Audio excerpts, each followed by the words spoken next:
안녕하세요. 오늘 상가 임대차에서 보증금 증액 또는 법이 개정이 돼 가지고 환산보증금 적용 범위가 달라지는 경우에 대해서 알아보도록 하겠습니다.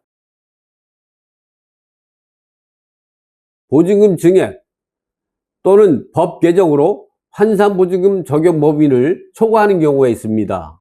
기존에는 환산보증금 범위 내에 있다가 초과하는 경우 어떻게 달라지는가에 대해서 알아보도록 하겠습니다. 먼저 환산보증금 범위 내에 있는 임차인과 환산보증금을 초과하는 임차인에 대해서 분석해 볼까요? 대항력에 관해서 먼저 살펴보면 환산보증금을 초과하는 임차인도 대항력이 있고 범위 내에 있는 사람도 대항력이 있습니다. 물론 이것이 계약갱신 요건 10년도 똑같이 다 적용이 되겠죠. 그러나 확정일자를 부여받을 수 있느냐 없느냐에 따라 달라집니다. 환산보증금 범위 내에 있는 사람은 확정일자를 세무서에서 받을 수가 있죠. 그러나 초과하는 사람은 받을 수 없습니다.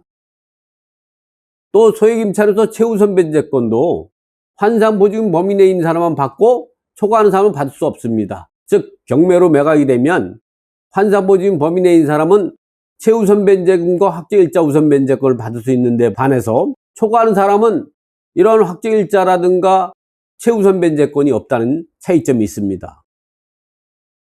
그리고 확정일자 부여 및 임대차 정보의 제공을 환산보증금 범위 내에 있는 사람은 청구할 수 있습니다. 초과하는 사람은 청구할 수 없습니다. 임차권 등기 명령도 임대차 계약 기한이 지나거나 계약 해지 사유가 발생할 때 임차권 등기를 할 수 있는 것도 환산보증금 범위 내에 있는 사람만 할 수 있고 초과하는 사람은 할 수 없습니다. 전대차에 관한 규정도 환산보증금 범위 내에 있는 사람만 하고 초과하는 사람은 할 수가 없습니다. 또 최소 임대차 1년 기간도 환산보증금 범위 내에 있는 사람만 적용받고 초과하는 사람은 적용받지 못합니다. 또 계약갱신 상가 임대차에서 계약갱신 요건 10년 있죠. 이 10년은 환산보증금 범위 내에 있는 임차인과 초과하는 임차 똑같이 적용받을 수 있습니다. 이 묵시적갱신이죠. 환산보증금 범위 내에 있는 사람은 계약갱신 요구하지 않아도 자동적으로 묵시적갱신으로 10년 동안 유지될 수 있습니다. 그러나 환산보증금을 초과되는 사람은 묵시적갱신 인정이 되지 않고 계약기간 만료 6개월에서 1년 전 사이에 계약 해지 통지를 하거나 또는 계약을 갖다가 갱신을 요구하지 않으면 민법 제639조에 의한 묵시적갱신이 됩니다.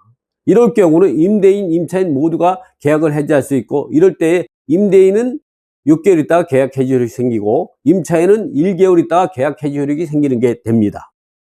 그러나 환산보증금 범위 내에 있는 임차인 같은 경우는 묵시적갱신이 인정이 돼서 계약갱신을 요구하지 않아도 10년간 계약갱신 요건을 행사할 수가 있죠. 그래서 환산보증금이 초과되는 사람은 반드시 계약기간 만료 6개월에서 1개월 사이에 계약갱신 요건을 반드시 행사를 해야 합니다. 그렇지 않으면 민법 639조에 의해서 묵시적갱신이 되니까 계약갱신 요건 10년이 박탈되게 되는 것이죠.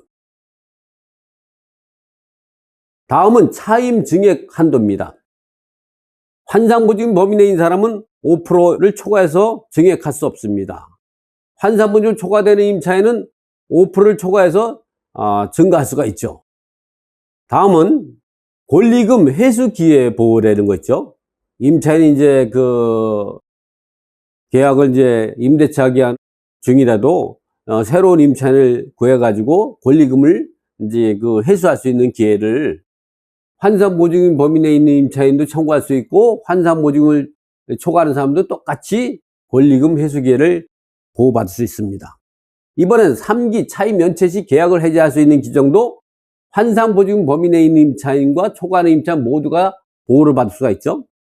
표준임대차 계약도 마찬가지입니다. 환산보증금 범위 내에도 보호를 받고 초과하는 임차인도 보호를 받죠. 이렇게 환산보증금 범위 내에 있는 임차인과 초과하는 임차인은 이렇게 다릅니다. 그래서 우리가 상위법상 보증금 플러스 월세 곱하기 100으로 하는 환산보증금이 상위법으로 보호를 받는 임차인인 경우에는 이러한 보호를 받을 수 있고 초과하는 사람은 이러한 보호밖에 못 받을 수 있다는 걸 알고 있어야 합니다. 그래서 우리가 이 보증금을 증액해서 기존에는 환산보증금 범위 내에 있던 임차인이 보증금과 월세를 증액해서 환산보증금을 초과하게 되면, 또는 환산보증인 범위 내에 있다가 상위법이 개정이 돼서 환산보증인 범위를 벗어나거나 또는 그 범위 내에 있는 임차인들이 이렇게 보호를 받을 수도 있고 보호를 받지 못할 수도 있습니다. 그래서 이런 부분에 대해서 좀 더 자세히 알아보도록 하겠습니다. 먼저 상가건물 임대차보호법을 만들면서 이 법제처에서 2002년 11월 박여국 논문이라는 75쪽에 이런 내용이 나옵니다.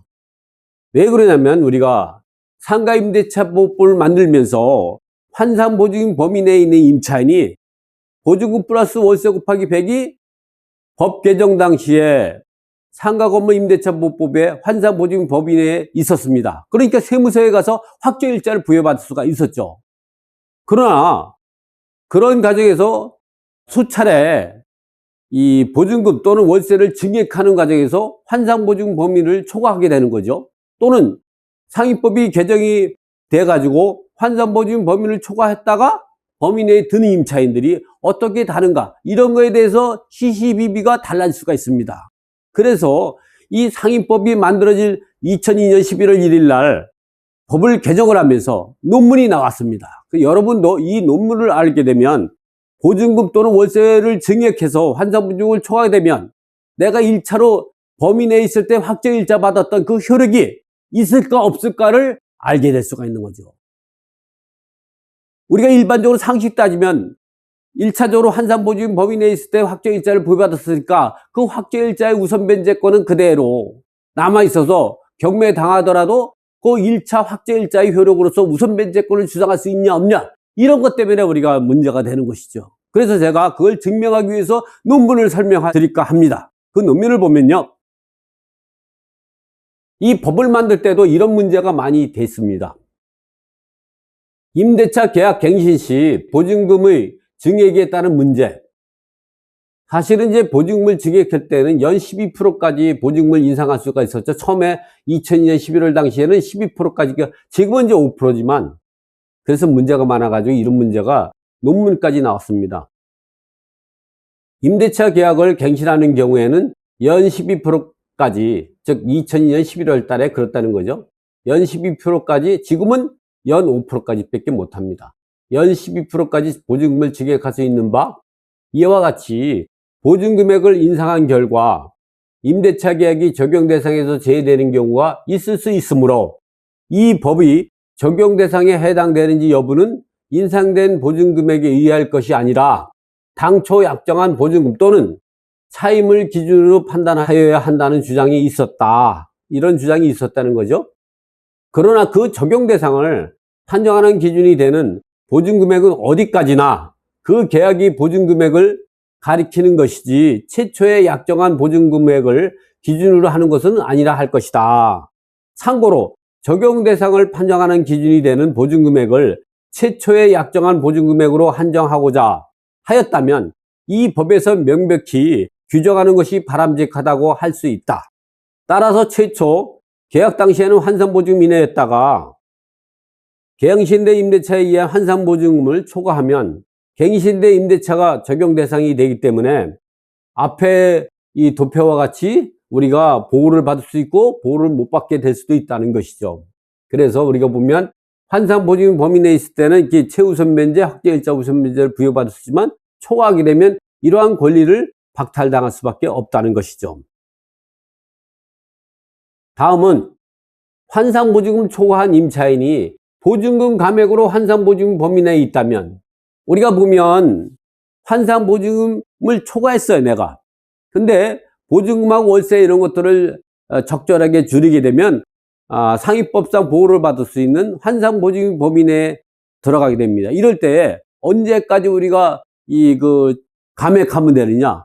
경매 개시 결정되기 전에, 경매 개시 결정이 등기부에 등기되기 전에 감액해서 환산보증금 범위 내에 있는 임차인으로서 배당 요구 종기까지 확정일자를 부여받아가지고 배당 요구하면 확정일자 우선 변제권은 받을 수 있다고 볼 수 있습니다. 그래서 그런 취지에 대해서 제가 설명을 한번 해보도록 하겠습니다.